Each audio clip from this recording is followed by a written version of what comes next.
वैसर्य लघुते गतिष्ठ पाउने मनोन्छ दुर्योधने विदुरी विधानी भक्तवतनी साक्षी नारायणी।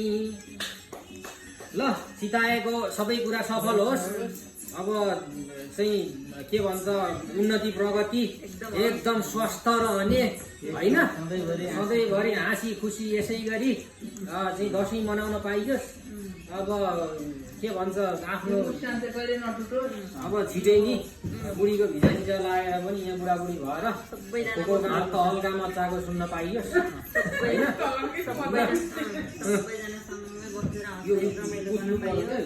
मेरो यो बुढी गोजीमा पनि पैसा